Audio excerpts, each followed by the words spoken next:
Hello and welcome to another episode of creating an underwater survival game like Subnautica.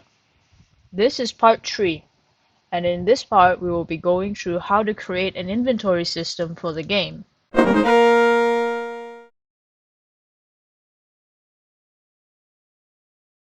So in order to create an inventory system just like Subnautica's, we have to know exactly what Subnautica's inventory system is like. So Subnautica's inventory system is a grid-based system where you can pick up items of various sizes and put them into your inventory. If an item does not fit into the space in the inventory, it will not be picked up. And also the inventory sorts itself. So knowing that, we'll need three things for our inventory system. We're going to need 3D models of objects that will spawn in the world that you can pick up. We're also going to need a grid system as well as sprites with the pictures of the models that we can use in the inventory when the inventory is open to display what objects are where. In this project, we actually use a lot of free external assets. People have asked us why, and actually there are quite a few reasons to this. This is because coding is a lot of work, and if we tried to code every single thing in the game, we would end up having to reinvent the wheel, and that would take up a lot of our time which we could spend making new systems.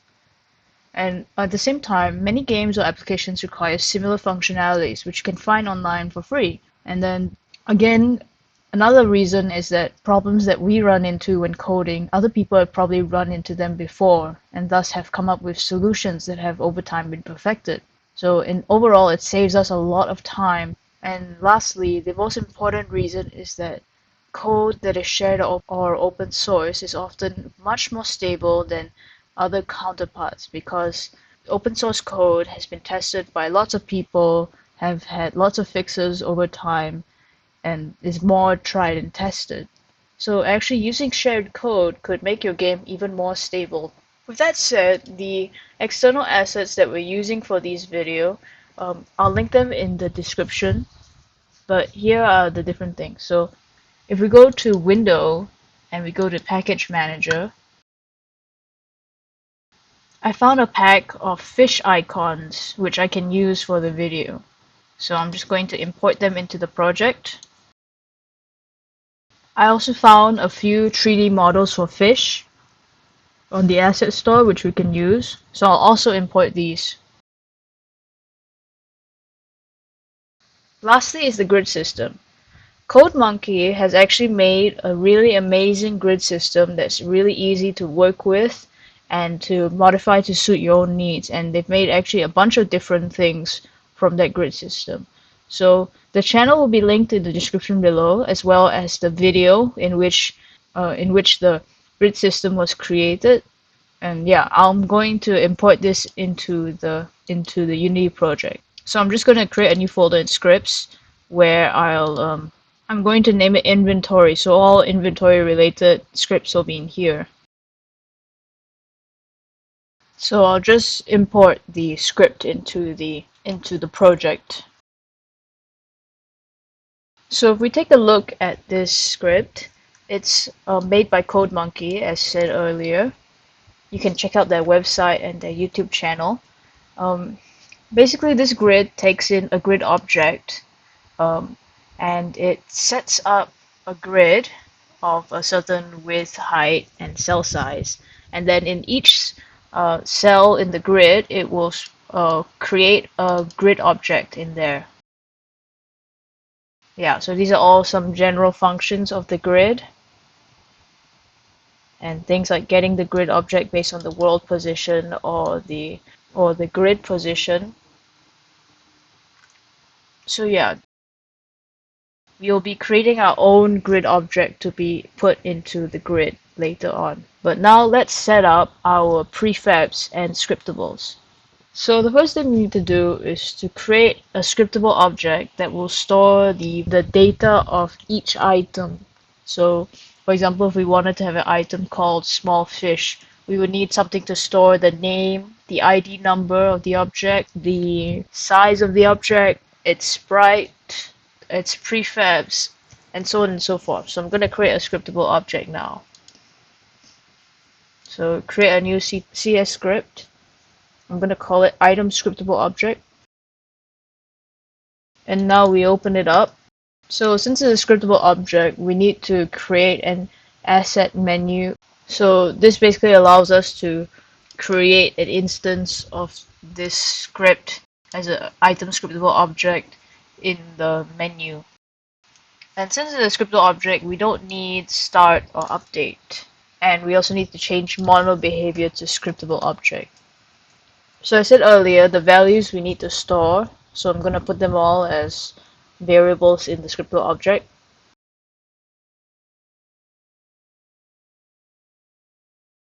The sprite will be what picture will show whenever it's displayed in the inventory. The last thing we need in the item scriptable object is a prefab.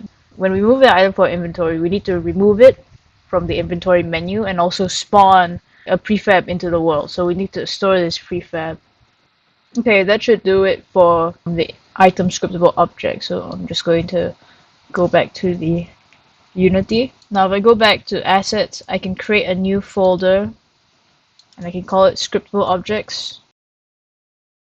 And this is where we can store all our item data. So yeah, if you see here, there's a new menu called scriptable object, and I can create an item scriptable object here. I'm going to create 3 for the time being. I'm going to make them a small fish, a medium fish, and a large fish.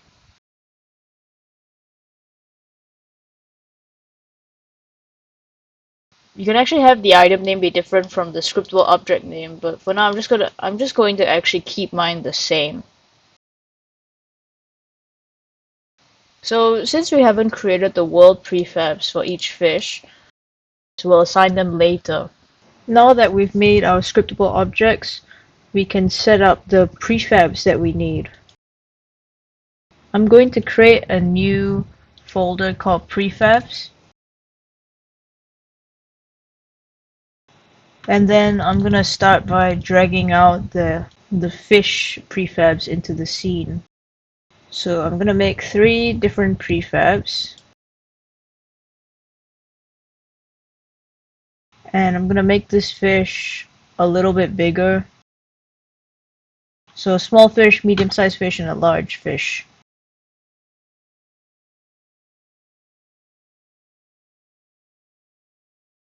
So I'm gonna select all 3 of them. And I'm going to unpack them. And then I'm going to add a rigid body and then a box collider. And as you can see, they automatically set to the correct size. So now I can save them as prefabs.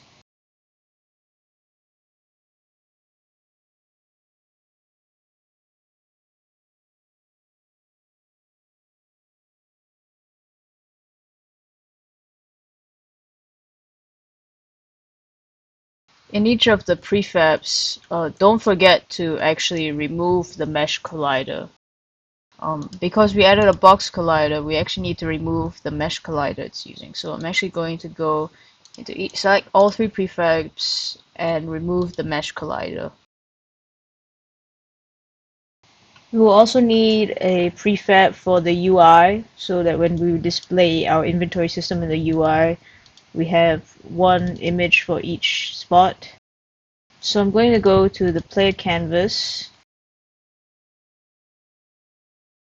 and I'm going to create an empty game object. I'm going to call it inventory item because there'll be one of these for each item in the inventory. So this game object should be 100 by 100, which it already is, and it should have an anchor at the bottom left because each grid anchor point is at the bottom left. So make sure when you set the anchor that you also press shift and alternate. So shift sets at the pivot of the image to that point, and then alternate will set the item to that corner. So as you can see now, we have a 100 by 100. The pivot is on the bottom left. The anchor is also at the bottom. Yeah. And now we want to create an empty child of this inventory item. I'm going to call it image. So this will hold the image because even if the pivot is supposed to be at the bottom left, the images should actually start from the top left and then go down from there. I'll show you why later. So once again, I set the pivot correctly. This time it's at the top left, and I need to make sure the whole shift and alternate also. And we set the size to 100 by 100. And now we need to add an image component. You can see now we got an image. Yeah, I'm just going to set it to a generic fish image. I'm just going to move this anywhere because this is going to be a prefab, so it doesn't matter where in the canvas we put it. But ta-da! Now we have prefab to display each item in the inventory. So I'm going to make this a prefab also. And now I can delete this from the scene. If we return to our scriptable objects, we can now set the world prefabs correctly.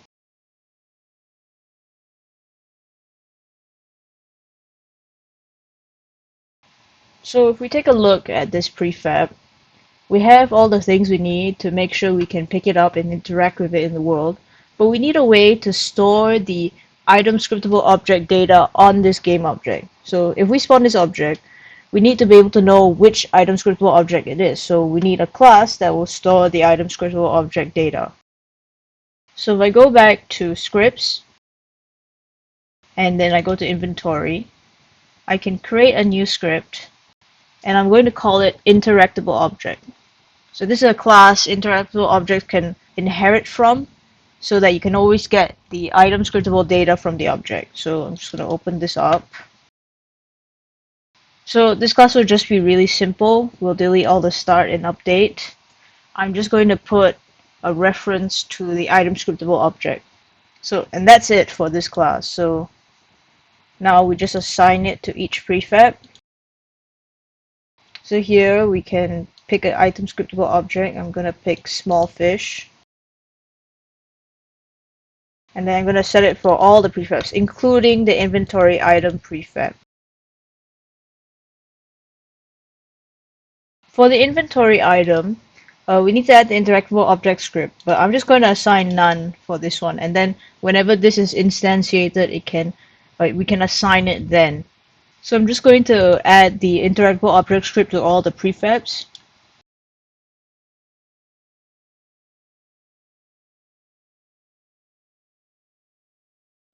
So that's all the setup that we need in order to get ready to create the inventory system. We have all our prefabs, as well as our scriptable objects, and our grid script here.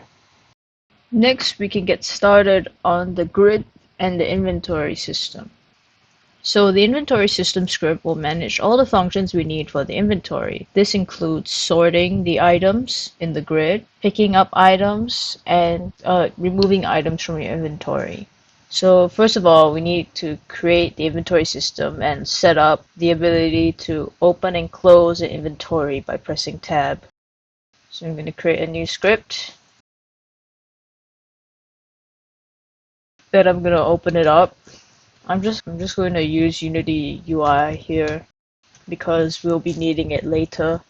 So this will be a mono behavior script, and let's set that up. I'm putting a get and private set here to make sure that other scripts can't modify this instance.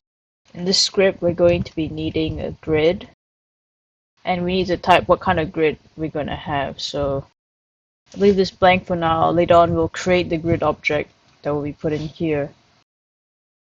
We also need to put in the grid width. So in the original Subnautica, the width of the grid is 6 and the height is 8. So I'm just going to keep the same numbers. We also need to put in the cell size. So I've put in 100 for the cell size. If you like, you can make code to adjust the size based on the resolution of the game. So you would have to take the length of the screen and divide it into 6 and 8 spots to see if you can get the right cell size. We're going to need to keep a list of all of the items in the inventory so that we can take from that list and then sort it out into the grid. So it's just going to be a list of all the item scriptable objects, and I'm going to call it inventory list. Then we're going to need to create a reference to the menu that we're going to be opening and closing. We'll also need to create a reference to the prefab that we made to display on the grid. And then we need to create a bool that will keep track of whether the inventory is open or not so that we can inhibit player movement while the inventory is open.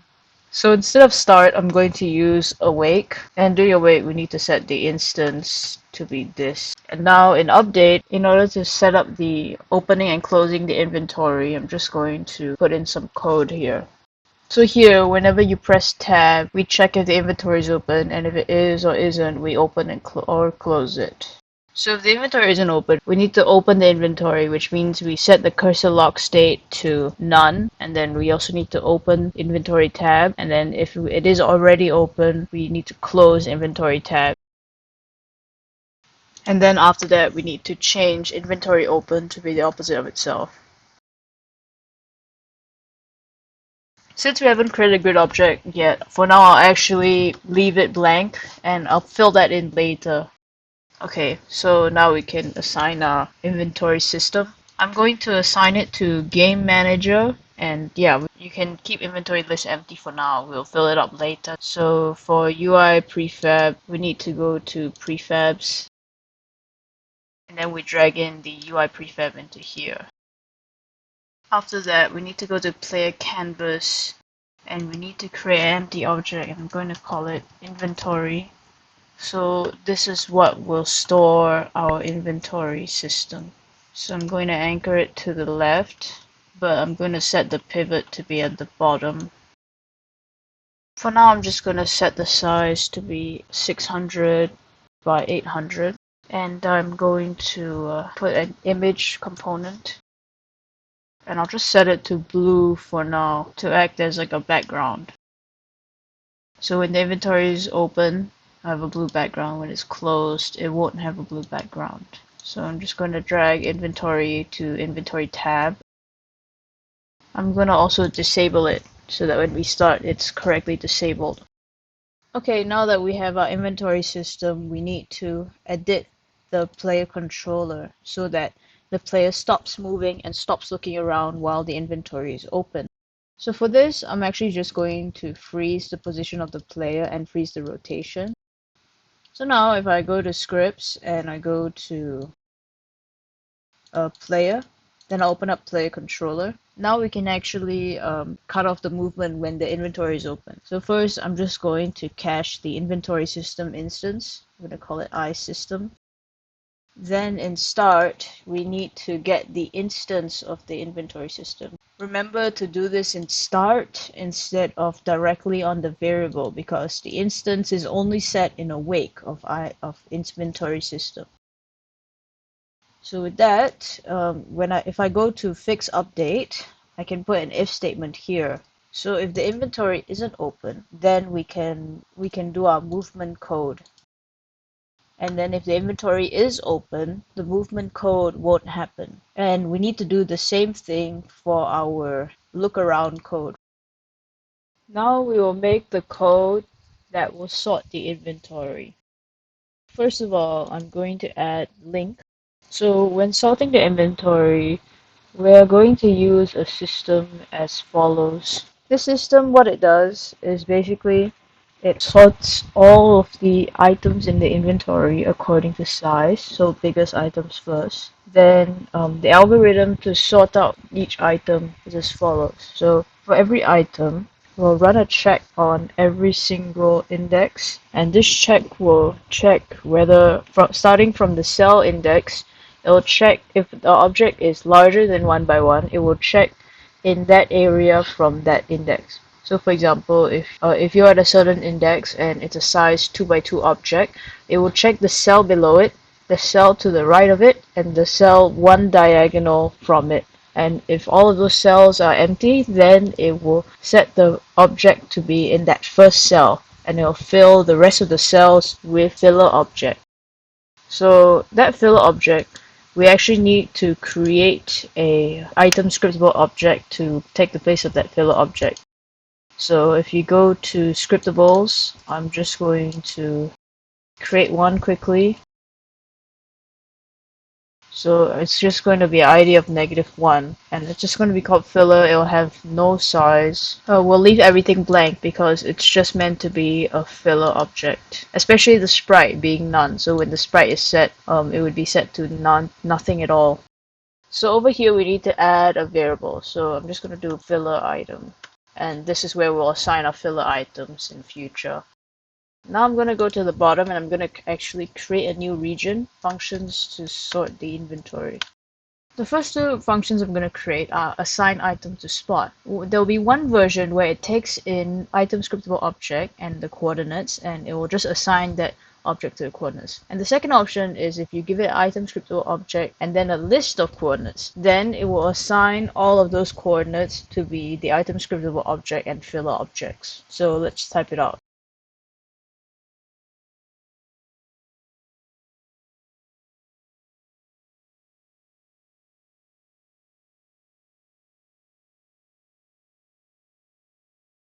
So this assigned item to spot is for large objects where we will be taking this list of coordinates and then assigning items to them accordingly. Where if it's the first coordinate, it will be set to the item, and if it's the other coordinates, it will be set to filler item. The second version of this function is for one by one objects. So we can just put in a coordinate as well as the item.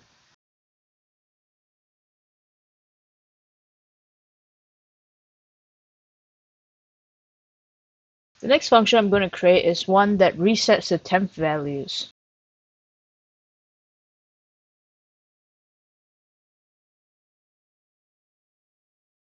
So for this code, for every grid object in the grid array, it clears a temp. But if you want to access grid array, you actually have to go to grid and change grid array to public instead of private.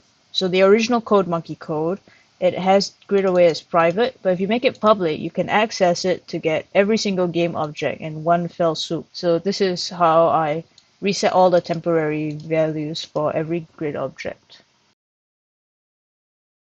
When given an item scriptable object and a coordinate, it will check that coordinate as well as surrounding coordinates to see if there's enough space to fit the item. So for example, if you put in a 2x2 size item and a coordinate, it will check that coordinate as well as the coordinate below it and also the coordinate to the right of it as well as the coordinate diagonal to it.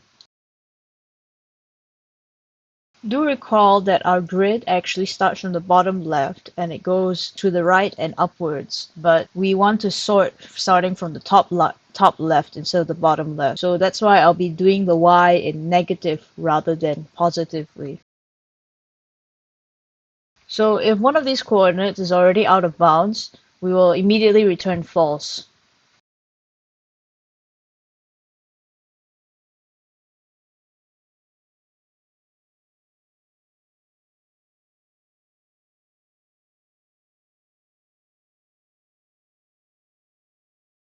So after we get all of the coordinates, we need to check if all of them are empty.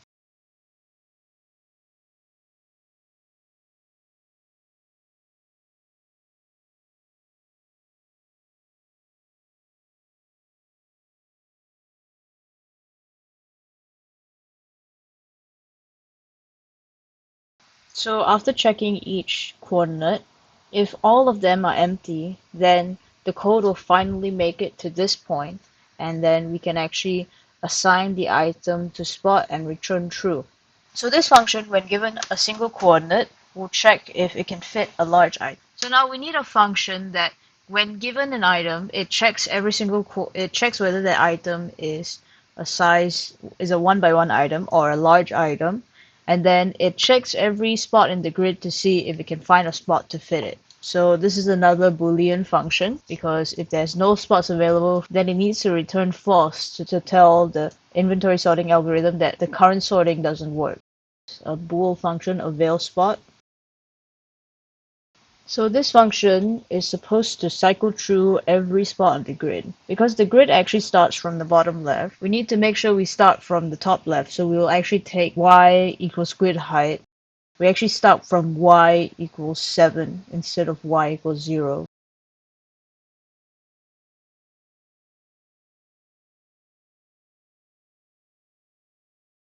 Okay, so now we need to check if the spot is empty. So if it isn't empty, we'll just go ahead and skip to the next grid spot until we get an empty one. And then if it is empty, we can check if the item is size 1. So if the item is size 1 and this is an empty spot, we can just straight away assign it to the spot and then return true because we found a spot for this item. However, if the item is not that size, then we will have to do check if fits. And if it does return true, then we can return true to this function. And if it does return true, it will assign the objects from within check if fits and then return true to this function. But if it doesn't work, then it will just repeat with the next grid coordinate until it returns true. And then at the end of this, so after it finishes all of the coordinates and checks through every single coordinate, if it still hasn't found a spot, then we can return false. So that's all for avail spot. So whenever given an item, it will check through every spot until it finds a spot it can fit. And if it can't find any spots within the whole grid, then it will return false. So now with all of these functions, we can finally create the sort items function. So I'm just going to put a note.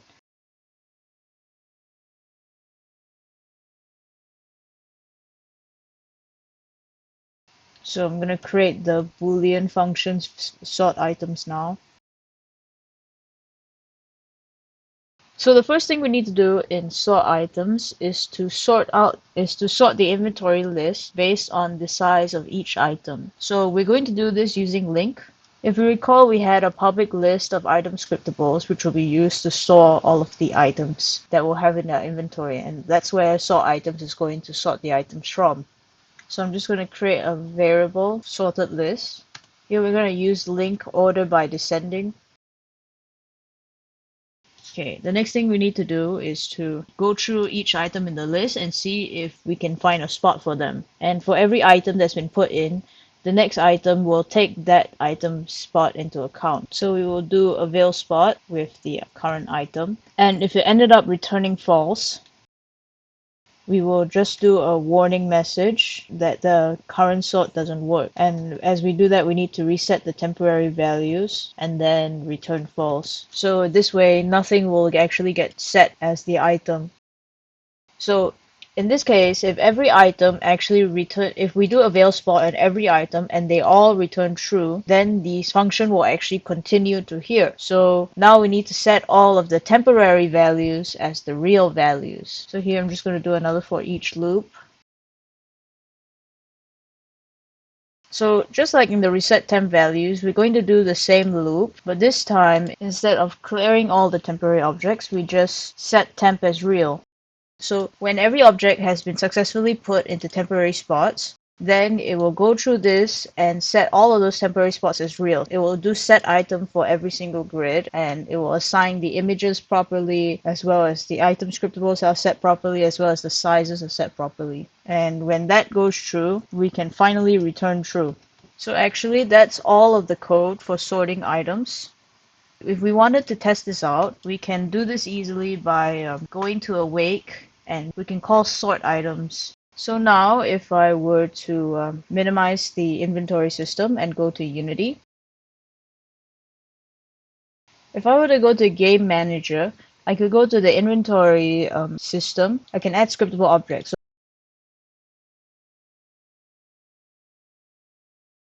We also need to remember to set the UI prefab. So if I go to prefabs and I just need to drag this over to here. And then we need to set the filler item as filler object. Before we can test, there's one more thing. So here we just need to do if item image does not equal null, then we take this code and put it in here. So if it's not null, we set it to false. But if there is no item image that's been generated for that, we have to set it. Okay, now we can test it out. So you see, if I open up my inventory, you'll see that the items are sorted based on size. So if I look here, you can see that this large item is a 3 by 3 and it takes up 3 by 3 slots. Here is a 2 by 2 and it takes up a 2 by 2 slot. So yeah, as you can see now, you can open and close the inventory and the items sorted successfully. And even if I were to get rid of one of these fish, to get rid of the large fish, and I click play again, you see the items sorted themselves again from based on size. So I could put lots and lots of small fish, and I can change one of them to a medium fish, and you'll see that they all sort each other out properly. Okay, excellent. So that's all we need for sorting the inventory. Now for the last part of the video, we need to make the functionality for picking up stuff and throwing stuff from the inventory. So first I'm going to go to inventory system. So in order to pick up objects from the real world, we need to send a raycast from the camera of the player. Yeah, so I'm just going to add some variables here. So in inventory system, I'm just going to keep a reference to the camera. And then also we're going to create a public variable to keep track of how long a raycast to do. I'm going to call it player reach because depending on how long the raycast is, that's how you're able to select objects.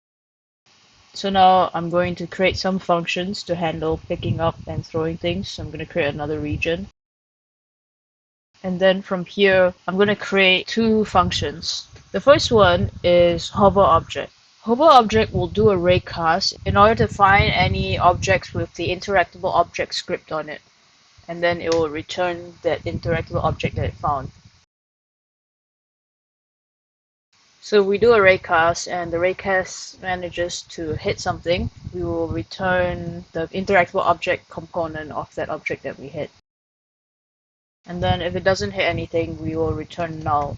After this, I'm going to create another function called pickup item. And this item will take in an interactable object. I'm going to call it item pick. So this function is called when you pick up something. So the first thing we would do when you pick up an item is to add it to the inventory list. And then we have to check whether sort items would return true or false. So we do sort items and it returns false, we have to remove it from the inventory list. Then display an error on screen. Then we can return because it didn't work out.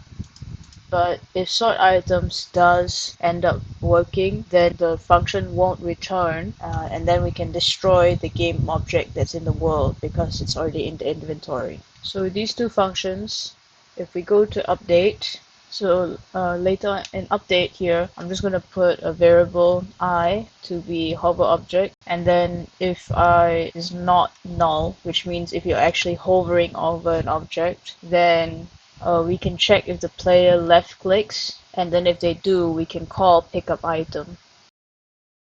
So with that done, we should be able to pick up objects from the world. We can return to the Unity, and then if we go to Game Manager, we actually need to assign the camera. So the camera, we just take main camera and assign it here and set the player reach to be 5. So now we can test out the code. So as you can see here in our inventory, we have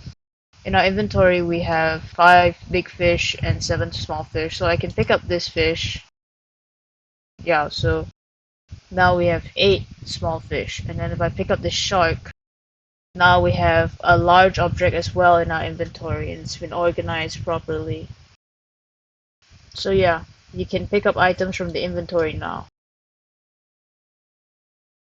When it comes to removing items from our inventory and throwing them out, so for example, we're supposed to be able to right click an item, throw it out when we're in the inventory. So in order to detect which icon we're going to be clicking on, we'll be using the event system. So you can see the event system has a standalone input module and has some functionality for knowing whether you're hovering over a UI object or not. And we want to use this information to get the UI object we're hovering over, destroy it, and then spawn a prefab of the item scriptable object in the world. But in order to do that, we actually need to extend the standalone input module class so that we can access this pointer data because it's a private variable. So I'll just show you how to do it.